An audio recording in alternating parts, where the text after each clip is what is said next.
what makes a powerful base, what makes a good defense, and what makes a terrible one.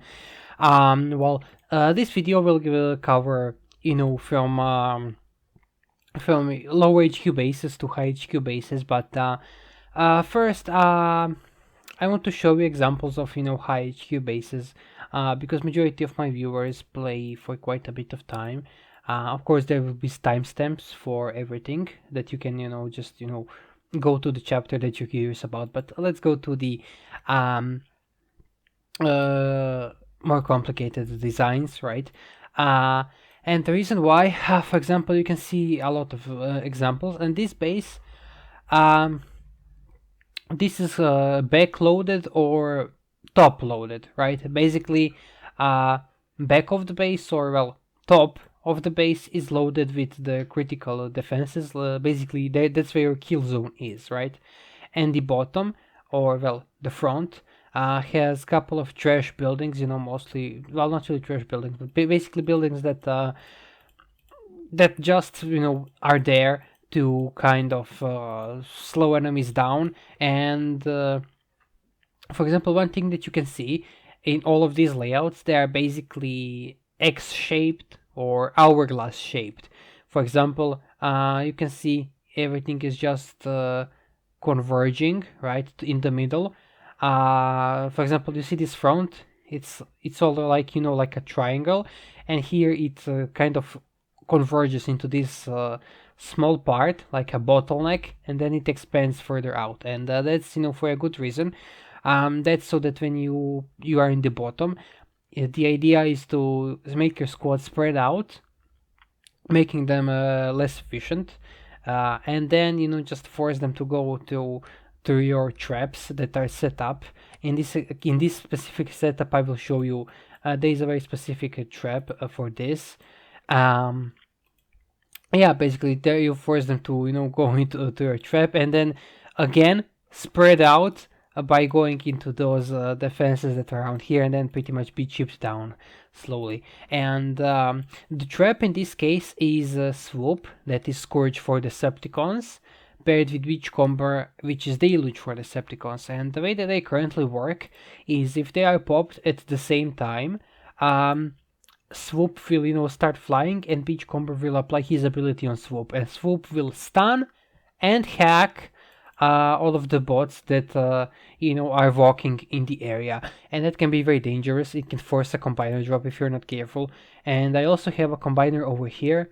In my case, it is Skyrain, which is Galvatronus for Decepticons, and it's pretty much currently the best defensive combiner. There is Raiden as well, and he was best for a period of time. I'm not sure if that still works, but basically his 4-star ability, instead of blocking water damage, was blocking all damage, and that was extremely powerful. But yeah, and then I will go over to Outposts a bit more, but for example, the way that I have set up my base, over here I have Red Alert, which is Ranamak for the Decepticons, and the reason why he's here is because he applies, let me show you, 50% damage absorption and stun immunity for 10 seconds to pretty much my entire kill zone, which is really, really powerful. And also everyone else in that that's around. This is a pretty large area, which is really powerful. So it gives me chance for like my cores, like my Cronus, to heal me up. The Alchemist, and so on. Other outpost that I have is Optimal Optimus, which is Transmetal to Megatron for Decepticons. He's just so powerful. He has this passive freeze, and no one is immune to his freeze, so that's pretty powerful. His ability can also deal massive damage if it's not avoided, and he's dangerous overall. And then other outpost, final one, is Twinties, which is Coelajon for Decepticons. He's just nasty. He does a ton of damage, he's amazing with the Amalgamous core. He just hits so hard, and he's a great candidate for having your Sidetrack and Growl paired up. But yeah, this is an example of a base that I'm using right now, and I'm gonna show you a couple more examples. For example, let me show you an example from Yoda, and it shows it's quite different layout at first, but in essence it's same thing. Trash buildings in the bottom with Quintus, so that when you destroy trash buildings, sharks will be spawned, right? Unless you take out windows first. So trash buildings in the bottom, right? And that are meant to spread your squad. Then converge your squad into the into a trap, and then spread your squad out into the kill zone, so they get slowly chipped down one by one. Again, it looks very different, but in essence, you can see the same hourglass X shape, right? You see, again, that's an example of a top-loaded base, you know. So let me try pull up a couple more examples. Okay, here's another example. Again, it looks very different on the surface, and it is quite different. But again, trash buildings at the bottom, hourglass shape that leads you to a trap that spreads you out to the kill zone. Yeah, I guess you can, you know, it should give you the idea of how the backloaded or top-loaded layouts work. Now I will go over to the bottom-loaded layouts. And I personally, I do not run one at the moment, but I'm going to show you a couple of great examples. So let's get over to the this one. This is an example of a pretty good bottom loaded. Basically, kill zone and all of the powerful defenses are in the bottom or in the front, however you want to call it, bottom loaded, front loaded. And for such bases, they are extremely weak to AoE, so they always use, in this case, you know, you can see him, he uses 3 fireproof cores. That's because bots like Optimal, Optimus, and Leo Prime can burn down them quite easily. That's why you're pretty much forced to run even 3, ideally 3 fireproof cores, because Optimal and Leo, they just do so much damage. And yeah, that's in Predacon Inferno and Transmetal to Megatron for the Decepticons. And again, yeah, you can see him run a waterproof core over here, and Lightning Rod, waterproof to shut down Ruination, Lightning Rod to weaken Ruination and shut down stunners like, you know, Sea Spray, can do a lot of damage and stun. That's Octopunch for the Decepticons. Then Tasmanian Kid and Antagony, Silverbolt and Thundercracker. Yeah, basically when you run bases like this, everything is in front, and these bases can be extremely formidable, extremely difficult to beat if you don't know what you're doing, because you are under a lot of firepower from the get-go. And if you have seen a pattern, all of these bases have what we call a shield gen cluster. Basically, you have a shield gen in a relative proximity to the HQ, and shield gen, basically the buildings that are right next to the shield gen, they have a shielding applied to them. So basically, as long as shield gen is charged and alive, those buildings will be protected from a significant portion of damage. And another thing that you could have noticed, everyone has Micronus in their shield gen cluster. And that is because Micronus heals the shield gen cluster, the base, you know. It heals all of the important buildings that are nearby. It heals the HQ. Overall, extremely powerful, and almost everyone will also have Megatronus inside of their shield gen cluster. That's because he does so much damage, and you want Megatronus on your multi-defense system because it is unhackable and does the most damage. And of course, you can see Alchemist is also a pretty popular example of a building that is inside the shield gen cluster, because again, it makes rest of your defenses heal up significantly. So yeah, no matter what layout you choose, you need a shield gen cluster. So let me also show you examples of, I also have this datasheet pretty much for the best cores. So I have prime cores. This is first for buildings, right? For every building, and prime cores are always shown first. However, you can see I also show alternative choices for the regular cores. For example, beam laser, you just best off to go with Cybertronian charge, not a single prime core. Cybertronian charge is just so good, and just use prime cores on different ones, right? Mortal target protocol all the way. For stasis mine, you want motion sensing, for example. For HQ, you want adaptive, no exceptions. Adaptive by far the best. And here a couple of examples of the most currently meta relevant build cores.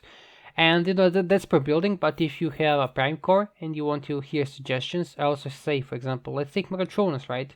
Suggestion 1 is a multi-defense system, and alternative choice is, as a suggestion 2, is Shock Tower. And also give explanation, must be on an unhackable building like Shock Tower or MDS, no exceptions, must be in the SG cluster to keep it alive. Yeah, you want to keep it alive and and so we can do as much damage as possible. Also give some notes to explain the terms like what is a kill zone and so on and so on. Now also let me show you example of couple of weaker bases for lower level accounts. Okay, I'm on my HQ17 alt account, and again you can see it's an example of a top loaded base. Let me show it like this. Again, trash buildings at the bottom, they converge over here in the trap and then spread out into the kill zone. Now, I'm going to adjust it eventually as I upgrade my buildings because, for example, you can see this one is unupgraded and, I have a lot of things that are just not upgraded, and so this layout will change, but again, just to give you an idea. Just to give you an idea of how they work. And walls, as you can see, they are used for pathing. They are meant to split the squad because walls just former Earth Wars. They don't block damage. That's just not how they work really. They block damage from melee attackers, but they're really not a problem to deal with at all. So they are better to be used for pathing rather than to try to wall off your opponents. And here's an example on my measly HQ10 alt account.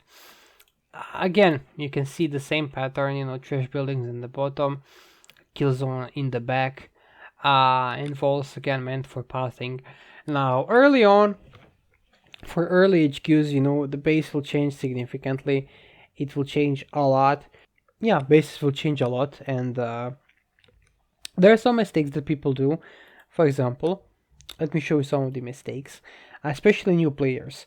For example, they may quite simply, let me try. This is such a weird tool to use. Just so wonky. Ah, man. This is so not cool.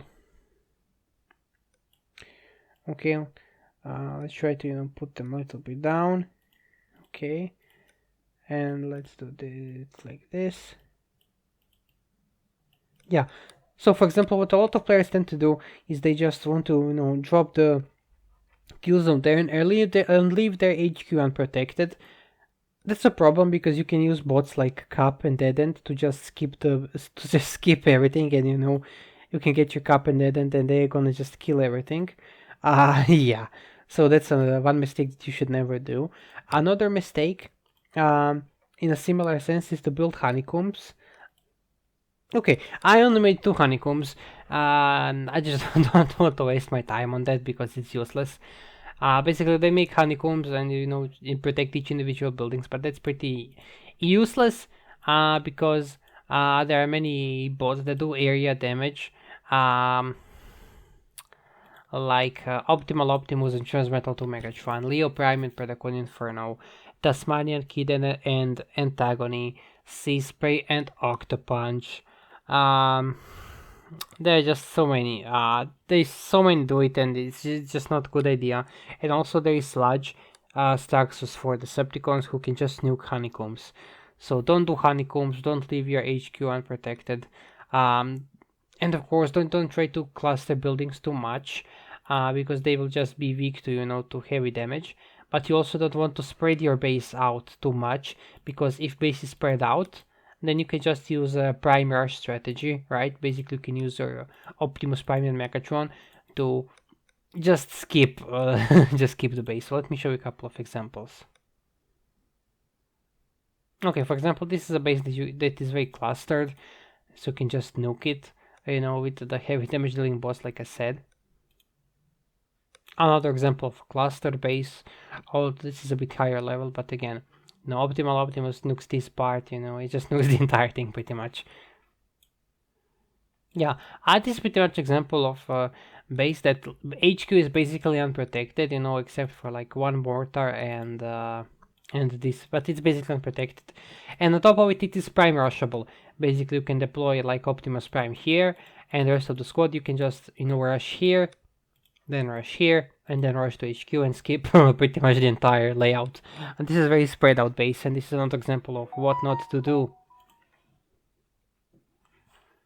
But yeah, overall, I hope that this video has proven helpful and it gave you an idea of how to build proper bases that have some strategy behind them. And again, if you're curious what course to use, I will link the datasheet in the description of this video, so it is always available to you, always up to date, so you can check it out, and it will give you the examples of the best course to use to get the most out of your defenses. And on that link I will also have links for builds for outposts, what are good outposts and what are the builds that you want to use for them.